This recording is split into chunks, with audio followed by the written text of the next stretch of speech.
ಸ್ನೇಹಿತರೆ, ಡಿಸೆಂಬರ್ನ ಚಳಿಲಿ ಕೂಡ ನನಗದೊಂದು ಯುದ್ಧನ ನೆನಪು ಮಾಡಿಕೊಂಡ್ರೆ ಇಡೀ ದೇಹ ಅಭಿಮಾನದಿಂದ ಬೆಚ್ಚಗಾಗ್ಬಿಡುತ್ತೆ. ಶತ್ರು ದೇಶದ 1/3 ಸೇನೆಯನ್ನ ಶರಣಾಗತರನ್ನಾಗಿಸಿದ್ದ ಯುದ್ಧ ಅದು. ಅದನ್ನ ಭಾರತ ಯಾವತ್ತಾದ್ರೂ ಮರೆಯೋದಿಕ್ ಸಾಧ್ಯನಾ? ಆ ಯುದ್ಧ ಶುರುವಾದ ಬಗೆಯನ್ನ ಹಿಂದಿನ ಸಂಚಿಕೆಯಲ್ಲಿ ನಿಮಗೆ ಹೇಳಿದ್ದೆ. ಆ ಕದನ ಕಲೆಗಳ ಮಹಾವಿಜಯದ ಮುಂದುವರೆದ ಭಾಗನ ನಾನಿಲ್ಲಿ ನಿಮಗೆ ಹೇಳೋದಿಕ್ ಹೊರಟಿದ್ದೀನಿ. ನೀವಿನ್ನು ನಮ್ಮ ಯೂಟ್ಯೂಬ್ ಚಾನೆಲ್ ಅನ್ನು ಸಬ್ಸ್ಕ್ರೈಬ್ ಮಾಡದಿದ್ದರೆ ಈಗಲೇ ಬೆಲ್ ಐಕಾನ್ ಪ್ರೆಸ್ ಮಾಡಿ ಹಾಗೂ ವಿಡಿಯೋವನ್ನು ಲೈಕ್, ಶೇರ್ ಮತ್ತು ನಮ್ಮ ಚಾನೆಲ್ ಅನ್ನು ಸಬ್ಸ್ಕ್ರೈಬ್ ಮಾಡಿ. ಗೆಳೆಯರೆ, ಅದು ಪಾಕಿಸ್ತಾನ ತನ್ನ ಮರಣ ಶಾಸನವನ್ನ ತಾನೇ ಬರ್ಕೊಂಡ ದಿನ. ತನ್ನದೇ ಜನರ ಮೇಲೆ ನಡೆಸಿದ ಭಯಾನಕ ದೌರ್ಜನ್ಯಕ್ಕೆ 1971 ಡಿಸೆಂಬರ್ನಲ್ಲಿ ಪಾಕ್ ಬೆಲೆ ತೆತ್ತಿತ್ತು. ಜಗತ್ತಿನ ದೊಡ್ಡಣ್ಣನ ಸಹಾಯ ಇದ್ರೂ ಕೂಡ ಪಾಕ್ ಭಾರತ ಕೊಟ್ಟ ಹೊಡೆತದಿಂದ ತಪ್ಪಿಸಿಕೊಳ್ಳೋದಕ್ಕೆ ಸಾಧ್ಯವಾಗಲಿಲ್ಲ. ಆ ದಿನ ಪಾಕಿಸ್ತಾನ ಛಿದ್ರವಾಗಿತ್ತು. ಪ್ರಪಂಚದ ಭೂಪಟದಲ್ಲಿ ಮಹತ್ತರ ಬದಲಾವಣೆಯಾಗಿದ್ದ ದಿನ ಅದು. ಭಾರತ, ಇಂದಿರಾ ಗಾಂಧಿ ಮತ್ತು ಭಾರತೀಯ ಸೈನ್ಯದ ಶಕ್ತಿ ಜಗತ್ತಿನ ಮುಂದೆ ಅನಾವರಣವಾದ ದಿನ. ಗೆಳೆಯರೆ, ಅವತ್ತು ಭಾರತದ ಸೇನೆ ಇಂಥದ್ದೊಂದು ವೀರಾವೇಶವನ್ನ ಪ್ರದರ್ಶಿಸದೇ ಇದ್ದಿದ್ರೆ, ನಮ್ಮ ಅವತ್ತಿನ ಪ್ರಧಾನಿ ಇಂದಿರಾ ಗಾಂಧಿ ಅವತ್ತೊಂದು ದಿಟ್ಟ ನಿರ್ಧಾರವನ್ನ ಕೈಗೊಳ್ಳದೇ ಇದ್ದಿದ್ರೆ, ಸ್ಯಾಮ್ ಮಾಣಿಕ್ ಶಾ ಯುದ್ಧವನ್ನ ಯಾವಾಗ ಮಾಡಬೇಕು, ಹೇಗೆ ಮಾಡಬೇಕು ಅನ್ನೋದಕ್ಕೆ ಒಂದು ಸ್ಪಷ್ಟವಾದ ರೂಪುರೇಷೆಗಳನ್ನ ಹಾಕದೇ ಇದ್ದಿದ್ರೆ, ಇವತ್ತು ಪ್ರಪಂಚದ ಭೂಪಟದಲ್ಲಿ ಬಾಂಗ್ಲಾ ಅನ್ನೋ ಪ್ರತ್ಯೇಕ ದೇಶದ ಅಸ್ತಿತ್ವನೇ ಇರ್ತಿರ್ಲಿಲ್ಲ. ಬಾಂಗ್ಲಾದ ನಾಯಕ ಶೇಖ್ ಮುಜಿಬುರ್ ರೆಹಮಾನ್ ಅವರನ್ನ ಪಾಕಿಸ್ತಾನ ಬಂಧಿಸಿದ್ದು, ಬಾಂಗ್ಲಾದ ನೆಲಕ್ಕೆ ಸೇನೆಯನ್ನ ನುಗ್ಗಿಸಿದ್ದು, ಅಲ್ಲಿ ಪ್ರತ್ಯೇಕತಾ ಹೋರಾಟ ಶುರುವಾಗಿದ್ದು, ಇದೆಲ್ಲ ಪಾಕಿಸ್ತಾನದ ಆಂತರಿಕ ವಿಷಯ. ಇದಿಷ್ಟೇ ಆಗಿದ್ರೆ ಭಾರತ ಖಂಡಿತ ಪಾಕಿಸ್ತಾನದ ವಿಷಯಕ್ಕೆ ಮೂಗು ತೂರಿಸ್ತಾ ಇರಲಿಲ್ವೇನೋ. ಆದ್ರೆ ಬಾಂಗ್ಲಾದಿಂದ ಭಾರತಕ್ಕೆ ಬರೋ ವಲಸಿಗರ ಸಂಖ್ಯೆ ಹೆಚ್ಚಾಗೋದಕ್ಕೆ ಶುರುವಾಯಿತು. ಅವರಿಗಾಗಿ ಭಾರತ ಸರ್ಕಾರ ನಿರಾಶ್ರಿತ ಶಿಬಿರಗಳನ್ನ ತೆರೀಬೇಕಾಯಿತು. ಕೋಟ್ಯಂತರ ರೂಪಾಯಿ ವೆಚ್ಚ ಮಾಡಬೇಕಾಗಿ ಬಂತು. ಗಡಿಗಳು ಉದ್ವಿಗ್ನವಾದವು. ಹೀಗಾಗಿ ಇದು ಕೇವಲ ಪಾಕಿಸ್ತಾನದ ಆಂತರಿಕ ವಿಷಯವಾಗಿ ಮಾತ್ರ ಉಳ್ಕೊಳ್ಳಿಲ್ಲ. ಇದರ ನೇರ ಪರಿಣಾಮ ಭಾರತದ ಮೇಲೆ ಬೀಳ್ತಾ ಇತ್ತು. ಇನ್ನು ವಿಶ್ವ ಸಮುದಾಯದ ಇತರೆ ದೇಶಗಳಿಗೆ ಭಾರತ ಈ ಸಮಸ್ಯೆ ಬಗ್ಗೆ ಮನವಿ ಮಾಡಿದ್ರೂ ಕೂಡ ಯಾರು ತಲೆ ಕೆಡಿಸಿಕೊಳ್ಳಿಲ್ಲ. ಆಗ್ಲೇ ಇಂದಿರಾ ಗಾಂಧಿ ನಮ್ಮ ಸಮಸ್ಯೆಯನ್ನ ನಾವೇ ಬಗೆಹರಿಸಿಕೊಂಡು ಬಿಡಬೇಕು ಅನ್ನೋ ನಿರ್ಧಾರಕ್ಕೆ ಬಂದಿದ್ದು ಮತ್ತು ಸೇನಾ ಮುಖ್ಯಸ್ಥ ಸ್ಯಾಮ್ ಮಾಣಿಕ್ ಶಾ ಅವರಿಗೆ ಸಂಪೂರ್ಣ ಅಧಿಕಾರವನ್ನು ಕೊಟ್ಟಿದ್ದು. ಇಲ್ಲಿ ಕೂಡ ಪಾಕಿಸ್ತಾನ ತಾನೇ ಕೆರ್ಕೊಂಡು ಗಾಯ ಮಾಡಿಕೊಳ್ಳದೆ ಇದ್ದಿದ್ರೆ ಭಾರತ ನೇರವಾಗಿ ಪಾಕಿಸ್ತಾನದ ಮೇಲೆ ಯುದ್ಧಕ್ಕೆ ಇಳಿತಾ ಇರಲಿಲ್ವೇನೋ. ಆದ್ರೆ ಸುಮ್ನೆ ಕಾಲ್ ಕೆರ್ಕೊಂಡು ಜಗಳಕ್ಕೆ ಬಂದ ಪಾಕ್ ಡಿಸೆಂಬರ್ 3ನೇ ತಾರೀಕು ಭಾರತದ ಪಂಜಾಬ್ ಮತ್ತು ರಾಜಸ್ಥಾನಗಳಲ್ಲಿ ಬಾಂಬ್ ದಾಳಿ ಮಾಡಿತು.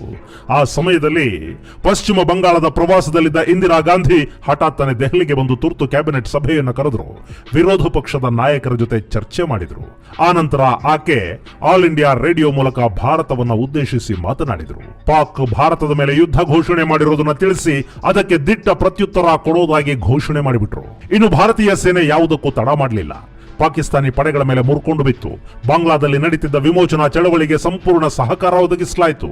ಫೀಲ್ಡ್ ಮಾರ್ಷಲ್ ಮಾಣಿಕ್ ಶಾ ಹಾಗೂ ಅಡ್ಮಿರಲ್ MS ನಂದಾ ಜೊತೆ ಚರ್ಚೆ ಮಾಡಿದ ಇಂದಿರಾ ಗಾಂಧಿ ಢಾಕಾದವರೆಗೆ ಭಾರತೀಯ ಸೈನ್ಯ ಹೋಗೋದಿಕ್ಕೆ ಅನುಮತಿ ಕೊಟ್ಟರು. ಅಷ್ಟೇ, ಭಾರತೀಯ ಸೇನೆ 3 ದಿಕ್ಕುಗಳಿಂದ ಬಾಂಗ್ಲಾ ನೆಲವನ್ನ ಪ್ರವೇಶಿಸಿಬಿಡ್ತು. ಅದು ಇಂದಿರಾ ಗಾಂಧಿ ಪ್ರಧಾನಿಯಾದ ನಂತರ ನಡೆದ ಮೊಟ್ಟಮೊದಲ ಯುದ್ಧ.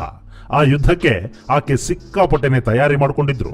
ಪ್ರಧಾನಿಯ ಅನುಮತಿ ಸಿಕ್ಕಿದ್ದೇ ತಡ ಭಾರತೀಯ ಸೇನೆ ಢಾಕಾದ ಕಡೆ ಮುಖ ಮಾಡಿತು. ಹೀಗೆ ಭಾರತದ ಸೈನಿಕರು ಬಾಂಗ್ಲಾ ಕಡೆಗೆ ನುಗ್ಗುತ್ತಾ ಇದ್ರೆ ಪಾಕಿಸ್ತಾನ ಭಾರತದ ಪಶ್ಚಿಮ ಭಾಗದಿಂದ ಆಕ್ರಮಣವನ್ನ ಶುರು ಮಾಡುತ್ತೆ. ಡಿಸೆಂಬರ್ 3, 1971 ಯಾಹ್ಯಾ ಖಾನ್ ಹಾಗೂ ಪಾಕ್ ಸೇನೆಯ ಹಿರಿಯ ಅಧಿಕಾರಿಗಳು ಭಾರತದ ಪಂಜಾಬ್, ಜೈಸಲ್ಮೇರ್ ಹಾಗೂ ರಾಮಗಢವನ್ನ ವಶಪಡಿಸಿಕೊಳ್ಳೋದಕ್ಕೆ ತೀರ್ಮಾನ ಮಾಡಿದ್ರು.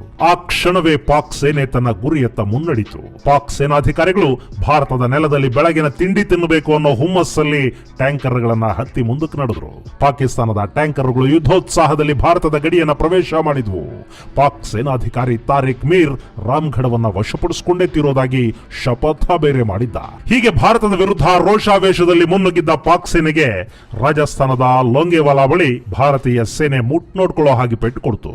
ಬ್ರಿಗೇಡಿಯರ್ ಕುಲ್ದೀಪ್ ಸಿಂಗ್ ನೇತೃತ್ವದ ಸಣ್ಣ ತುಕಡಿ ಲೋಂಗೇವಾಲಾ ಪೋಸ್ಟ್ ನಲ್ಲಿ ಇಡೀ ರಾತ್ರಿ ಪಾಕಿಗಳನ್ನ ಅಡ್ಡಗಟ್ಟಿ ಕಾಡಿಬಿಟ್ರು. ಮರುದಿನ ಬೆಳಗ್ಗೆ ಸೂರ್ಯೋದಯದ ಹೊತ್ತಿಗೆ ಭಾರತೀಯ ವಾಯುಪಡೆ ಪಾಕಿಗಳನ್ನ ಸಂಪೂರ್ಣವಾಗಿ ಬಡಿದು ಕೆಡವಿ ಹಾಕ್ತು. ಹೀಗೆ ಲೋಂಗೇವಾಲಾ ಕದನ ನಡೆಯೋ ಹೊತ್ತಿಗಾಗ್ಲೇ ಭಾರತೀಯ ಸೇನೆ ಬಾಂಗ್ಲಾವನ್ನ 3 ದಿಕ್ಕುಗಳಿಂದ ಸುತ್ತುವರೆದಾಗಿತ್ತು. ಬಾಂಗ್ಲಾ ವಿಮೋಚನಾ ಪಡೆ ಮುಕ್ತಿ ವಾಹಿನಿ ಪಾಕ್ ಸೈನ್ಯದ ವಿರುದ್ಧ ಹೋರಾಡ್ತಾ ಭಾರತೀಯ ಪಡೆಗಳಿಗೆ ಕವರ್ ಫೈರ್ ಕೊಡೋದಕ್ಕೆ ನಿಂತ್ಕೊಳ್ತು. ಹೀಗಾಗಿ ಯಾವ ಆತಂಕವೂ ಇಲ್ಲದೆ ಬಾಂಗ್ಲಾ ಪ್ರವೇಶ ಮಾಡಿದ ಭಾರತೀಯ ಸೈನಿಕರು ಪಾಕ್ ವಶದಲ್ಲಿದ್ದ ಬಾಂಗ್ಲಾದ ಭೂಭಾಗಗಳನ್ನ ಗೆಲ್ತಾ ಢಾಕಾದ ಕಡೆ ಮುನ್ನುಗ್ಗಿದ್ರು. ಹೀಗೆ ಬಾಂಗ್ಲಾದಲ್ಲಿ ಭಾರತೀಯ ಸೇನೆ ಮುನ್ನಡೆಯನ್ನ ಕಾಯ್ಕೊಂಡಿದ್ರೆ ಪಾಕ್ ತನ್ನ ನೌಕಾದಳವನ್ನ ಪೂರ್ವ ಪಾಕಿಸ್ತಾನದ ರಕ್ಷಣೆಗೆ ನಿಯೋಜಿಸಿತು. ಅಷ್ಟರಲ್ಲಾಗಲೇ ಭಾರತ ಆಪರೇಷನ್ ಟ್ರೈಡೆಂಟ್ ಹೆಸರಿನ ಕಾರ್ಯಾಚರಣೆಯನ್ನ ಶುರು ಮಾಡಿ ಆಗಿತ್ತು. ಭಾರತೀಯ ನೌಕಾಪಡೆ ಹಾಗೂ ವಾಯುಪಡೆಗಳು INS ವಿಕ್ರಾಂತ್ ನೆರವಿನಿಂದ ಪಾಕಿಸ್ತಾನದ ಕರಾಚಿ ಬಂದರಿನ ಮೇಲೆ ಬಾಂಬ್ ದಾಳಿ ಮಾಡಿದ್ವು. ಅದರ ಪರಿಣಾಮ ಹೇಗಿತ್ತು ಅಂದ್ರೆ ಕರಾಚಿ ಬಂದರು ಅದು ಎಷ್ಟೋ ತಿಂಗಳುಗಳ ಕಾಲ ಉಪಯೋಗಕ್ಕೆ ಬಾರದಂತಾಗಿ ಬಿಡ್ತು. ಹೀಗೊಂದ್ ಕಡೆ ಭಾರತೀಯ ನೌಕಾಪಡೆ ತನ್ನ ಶಕ್ತಿ ಸಾಮರ್ಥ್ಯವನ್ನ ಅರಬ್ಬಿ ಸಮುದ್ರ ಹಾಗೂ ಬಂಗಾಳ ಕೊಲ್ಲಿಯಲ್ಲಿ ಸಖತ್ತಾಗಿ ಪ್ರದರ್ಶಿಸಿತು. ಇದೇ ಸಮಯದಲ್ಲಿ ಪಾಕಿಸ್ತಾನದ ವಿಮಾನಗಳನ್ನ ಭಾರತದ ವಾಯು ಪ್ರದೇಶದಲ್ಲಿ ಹಾರಾಡೋದಕ್ಕೆ ನಿರ್ಬಂಧ ಹೇರಲಾಯಿತು. ಹೀಗಾಗಿ ಪೂರ್ವ ಪಾಕಿಸ್ತಾನದ ಮೇಲೆ ಪಶ್ಚಿಮ ಪಾಕ್ ಸಂಪೂರ್ಣವಾಗಿ ತನ್ನ ಹತೋಟಿಯನ್ನ, ಸಂಪರ್ಕವನ್ನ ಎಲ್ಲವನ್ನ ಕಳ್ಕೊಳ್ತು. ಭಾರತೀಯ ಪಡೆಗಳು ಢಾಕಾಗೆ ದಿನದಿಂದ ದಿನಕ್ಕೆ ಹತ್ತಿರ ಆಗ್ತಲೇ ಇದ್ವು. ಈ ಹಂತದಲ್ಲೇ ಡಿಸೆಂಬರ್ 6ನೇ ತಾರೀಖು ಸಂಸತ್ತನ್ನ ಉದ್ದೇಶಿಸಿ ಮಾತನಾಡಿದ ಇಂದಿರಾ ಗಾಂಧಿ ಸ್ವತಂತ್ರ ಬಾಂಗ್ಲಾದೇಶದ ಅಸ್ತಿತ್ವವನ್ನು ಒಪ್ಪಿಕೊಳ್ಳೋದಾಗಿ ಘೋಷಣೆ ಮಾಡಿದರು. ಇದೊಂದು ಐತಿಹಾಸಿಕ ನಿರ್ಧಾರವಾಗಿತ್ತು. ಆಗ್ಲೇ ನೋಡಿ ಅಮೆರಿಕ ಭಾರತದ ಮೇಲೆ ಒತ್ತಡ ಹೇರೋದಕ್ಕೆ ಮುಂದಾಗಿದ್ದು, ಭಾರತ ಬಾಂಗ್ಲಾದಿಂದ ಸೇನೆಯನ್ನ ಹಿಂಪಡಿಬೇಕು ಅಂತ ಅಮೆರಿಕ ಒತ್ತಾಯಿಸುವುದಕ್ಕೆ ಶುರು ಮಾಡಿತು. ಮತ್ತೊಂದು ಕಡೆ ರಷ್ಯಾ ಭಾರತದ ಬೆನ್ನಿಗೆ ನಿಂತುಕೊಳ್ತು. ವಿಶ್ವಸಂಸ್ಥೆಯ ಭದ್ರತಾ ಮಂಡಳಿಯಲ್ಲಿ ಬಾಯಿ ಬಡ್ಕೊಂಡ ಪಾಕಿಸ್ತಾನ ಯಾವುದೇ ಕಾರಣಕ್ಕೂ ಯುದ್ಧವನ್ನ ನಿಲ್ಲಿಸೋದಿಲ್ಲ ಅಂತ ಹೇಳಿ ಎದ್ದು ಹೋಗಿತ್ತು. ಅಮೆರಿಕ ಕೂಡ ಪಾಕಿಸ್ತಾನದ ಬೆನ್ನಿಗೆ ನಿಂತಿತ್ತು. ಅಮೆರಿಕದ ಮಿತ್ರ ರಾಷ್ಟ್ರಗಳು ಭಾರತದ ವಿರುದ್ಧ ಕತ್ತಿ ಮಸಿಯೋದಕ್ಕೆ ಶುರು ಮಾಡಿದ್ವು. ಹೀಗವತ್ತು ಇಡೀ ಜಾಗತಿಕ ಸಮುದಾಯದ ವಿರೋಧ ಕಟ್ಟಿಕೊಂಡು ಕೂಡ ಭಾರತ ಏಕಾಂಗಿಯಾಗಿ ಬಾಂಗ್ಲಾದ ನೆರವಿಗೆ ನಿಂತುಕೊಳ್ತು. ಅವತ್ತಲ್ಲಿ ಇಂದಿರಾ ಗಾಂಧಿ ಅಲ್ಲದೆ ಅವತ್ತಿನ ಬೇರಿನ್ಯಾವ ನಾಯಕ ಇದ್ದಿದ್ರು ಕೂಡ ಅಮೆರಿಕದ ಒತ್ತಡಕ್ಕೆ ಮಣಿದು ಹೆಜ್ಜೆಯನ್ನ ಹಿಂದಕ್ಕಿಟ್ಟು ಬಿಡುತ್ತಿದ್ರೇನೋ. ಯಾಕೆ ಅಂದ್ರೆ ಅವತ್ತು ಭಾರತ ಇವತ್ತಿನಷ್ಟು ಬಲಿಷ್ಠವಾಗಿರಲಿಲ್ಲ. ಅವತ್ತಿನ ಅಮೆರಿಕದ ಚುನಾವಣೆಯಲ್ಲಿ ಭಾರತೀಯರದ್ದು ನಿರ್ಣಾಯಕ ಪಾತ್ರ ಆಗಿರಲಿಲ್ಲ. ಅವತ್ತಿಗೆ ರಷ್ಯಾ ಬಿಟ್ರೆ ನಮಗೆ ಇನ್ನೊಬ್ಬೇ ಒಬ್ಬ ಮಿತ್ರ ಕೂಡ ಇರಲಿಲ್ಲ. ಇಂಥ ಸಂದರ್ಭದಲ್ಲೂ ಇಂದಿರಾ ಗಾಂಧಿ ದಿಟ್ಟ ನಿರ್ಧಾರವನ್ನ ಕೈಗೊಂಡ್ರು. ಆಕೆಗೆ ನಮ್ಮ ಸೈನ್ಯದ ಮೇಲೆ ಸಂಪೂರ್ಣ ನಂಬಿಕೆ ಇತ್ತು. ಮನಸ್ಸಲ್ಲಿ ಭಯಂಕರವಾದ ಹಠ ಇತ್ತು. ಹೀಗಾಗಿ ಯಾವುದೇ ಕಾರಣಕ್ಕೂ ಹಿಂದಡಿ ಇಡಬೇಡಿ ಅಂತ ಜನರಲ್ ಮಾಣಿಕ್ ಶಾ ಅವರಿಗೆ ಸೂಚನೆ ಕೊಟ್ಟು ತಮ್ಮ ಪಾಡಿಗೆ ತಾವು ತಣ್ಣಗೆ ಕೂತು ಬಿಟ್ರು ಇಂದಿರಾ ಗಾಂಧಿ. ಮತ್ತೊಂದು ಕಡೆ ಪಾಕಿಸ್ತಾನಕ್ಕೆ ಬೆಂಬಲವಾಗಿ ನಿಂತ ಅಮೆರಿಕ ಯುದ್ಧ ನಿಲ್ಲಿಸುವಂತೆ ಭಾರತದ ಮೇಲೆ ಒತ್ತಡ ಹೇರಿದಷ್ಟೇ ಅಲ್ಲ, ತನ್ನ ನೌಕಾಪಡೆಯನ್ನ ಪೂರ್ವ ಪಾಕಿಸ್ತಾನದ ಕಡೆಗೆ ಕಳುಹಿಸೋದಕ್ಕೆ ನಿರ್ಧರಿಸಿತು. ಆಗ ಭಾರತದ ಬೆಂಬಲಕ್ಕೆ ಬಂದು ನಿಂತಿದ್ದು ರಷ್ಯಾ. ಅದು ಇನ್ನೂ ಶೀತಲ ಸಮರ ನಡೀತಿದ್ದ ಕಾಲ. ರಷ್ಯಾ ಭಾರತದ ಪರವಾಗಿ ನಿಂತುಕೊಳ್ತು. ಅಲ್ಲಿವರೆಗೂ ಆ ಯುದ್ಧದ ಬಗ್ಗೆ ತಲೆ ಕೆಡಿಸಿಕೊಂಡಿರದ ರಷ್ಯಾ ಅಮೆರಿಕ ಭಾರತದ ವಿರುದ್ಧ ಯುದ್ಧ ನೌಕೆಗಳನ್ನ ಕಳಿಸ್ತಿದೆ ಅಂತ ಗೊತ್ತಾದ ಕೂಡಲೇ ಪೆಸಿಫಿಕ್ ಮಹಾಸಾಗರದಲ್ಲಿ ತನ್ನ ನೌಕಾಪಡೆಯನ್ನ ನಿಯೋಜಿಸಿ ಅಮೆರಿಕಾನ ತಡೆಯೋದಕ್ಕೆ ನಿಂತು ಬಿಡ್ತು. ಈ ಘಟನೆಗಳು ಎಲ್ಲಿ 3ನೇ ವಿಶ್ವಯುದ್ಧಕ್ಕೆ ನಾಂದಿ ಹಾಡಿಬಿಡುತ್ತೋ ಅಂತ ಇಡೀ ವಿಶ್ವ ಸಮುದಾಯ ಹೆದರಿ ಕೂತಿರುವಾಗಲೇ ಇಂದಿರಾ ಗಾಂಧಿ ಹಾಗೂ ಮಾಣಿಕ್ ಶಾ ಈ ಯುದ್ಧವನ್ನ ಆದಷ್ಟು ಬೇಗ ಪರಿಸಮಾಪ್ತಿಗೊಳಿಸೋದಕ್ಕೆ ನಿರ್ಧಾರ ಮಾಡಿದ್ರು. ಅದಕ್ಕೆ ಅವರು ತಗೊಂಡಿದ್ದು ಕೇವಲ 24 ಗಂಟೆಗಳ ಸಮಯ ಅಷ್ಟೇ. ಅದರ ಪರಿಣಾಮ ವಿಶ್ವ ಭೂಪಟಕ್ಕೆ ಮತ್ತೊಂದು ಹೊಸ ರಾಷ್ಟ್ರದ ಸೇರ್ಪಡೆಯಾಯಿತು. ಇಡೀ ಜಗತ್ತು 3ನೇ ವಿಶ್ವಯುದ್ಧದ ಆತಂಕದಿಂದ ಪಾರಾಯಿತು. ಅದು ಡಿಸೆಂಬರ್ 6, 1971. ಆಲ್ ಇಂಡಿಯಾ ರೇಡಿಯೋದಲ್ಲಿ ಇಂದಿರಾ ಗಾಂಧಿ ಮಾತಾಡ್ತಾ ಇದ್ರು. ಅವರಾಡಿದ ಮಾತುಗಳನ್ನ ಕೇಳಿದ ಭಾರತ ಹಾಗೂ ಪೂರ್ವ ಪಾಕಿಸ್ತಾನದ ಜನ ಹರ್ಷೋದ್ಗಾರ ಮಾಡೋದಕ್ಕೆ ಶುರು ಮಾಡಿದ್ರು. ಯಾಕೆ ಅಂದ್ರೆ ಅವತ್ತು ಪೂರ್ವ ಪಾಕಿಸ್ತಾನ ಸ್ವತಂತ್ರವಾಗಿ ಬಿಡ್ತು. ಆ ನೆಲದಲ್ಲಿ ಬಾಂಗ್ಲಾದೇಶದ ಉದಯವಾಯಿತು. ಡಿಸೆಂಬರ್ 5ರಂದು ಭಾರತೀಯ ಸೇನೆ ಢಾಕಾಗೆ ಮುತ್ತಿಗೆ ಹಾಕಿತ್ತು. ಭಾರತೀಯ ವಾಯುಪಡೆ ಢಾಕಾದಲ್ಲಿದ್ದ ಪಾಕ್ ಗವರ್ನರ್ ಬಂಗಲೆಯ ಮೇಲೆ ಬಾಂಬ್ ದಾಳಿ ನಡೆಸಿಬಿಡ್ತು. ಅಷ್ಟೇ, ಈ ಘಟನೆ ನಂತರ ಪಾಕಿಸ್ತಾನದ ಜಂಘಾವಲಾನೆ ಉಡುಗಿ ಹೋಯಿತು. ಅವತ್ತಿನ ಪಾಕ್ ಸೇನಾ ನಾಯಕ ಲೆಫ್ಟಿನೆಂಟ್ ಜನರಲ್ ಅಮೀರ್ ಅಬ್ದುಲ್ ಖಾನ್ ನಯಾಜಿಯ ಮುಂದಿದ್ದದ್ದು ಕೇವಲ 2 ಆಯ್ಕೆಗಳು.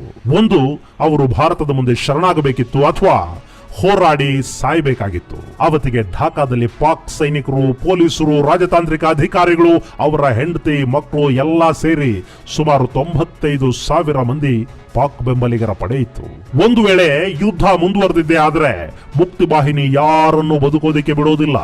ಪಾಕ್ ಅಧಿಕಾರಿಗಳಷ್ಟೇ ಅಲ್ಲ, ಅವರ ಹೆಂಡತಿ ಮಕ್ಕಳನ್ನು ಕೂಡ ಮುಕ್ತಿ ವಾಹಿನಿಯ ಯೋಧರು ತರೆದು ಹಾಕ್ತಾರೆ ಅನ್ನೋದು ನಯಾಜಿಗೆ ಚೆನ್ನಾಗಿ ಗೊತ್ತಿತ್ತು. ಯಾಕೆಂದ್ರೆ ಅವನ ಪಡೆಗಳು ಅಲ್ಲಿನ ನಾಗರಿಕರ ಮೇಲೆ ಅಷ್ಟೊಂದು ದೌರ್ಜನ್ಯ ಮಾಡಿದ್ವು. ಅದರ ಪ್ರತೀಕಾರ ಹೇಗಿರಬಹುದು ಅನ್ನೋದನ್ನ ನೆನೆಸ್ಕೊಂಡೇ ನಯಾಜಿ ನಡುಗಿ ಹೋದ. ಭಾರತೀಯ ಸೇನೆಯ ರಕ್ಷಣೆ ಇಲ್ಲದೆ ಇದ್ರೆ ಅಲ್ಲಿ ಯಾವೊಬ್ಬ ಪಾಕಿಸ್ತಾನಿಯೂ ಬದುಕೋದಿಕ್ಕೆ ಸಾಧ್ಯವಿಲ್ಲ ಅನ್ನೋದು ನಯಾಜಿಗೆ ಅರ್ಥವಾಗಿತ್ತು. ಅವತ್ತು ಡಿಸೆಂಬರ್ 6, 1971. ಸಮಯ ಭಾರತೀಯ ಕಾಲಮಾನದ ಪ್ರಕಾರ 4:31.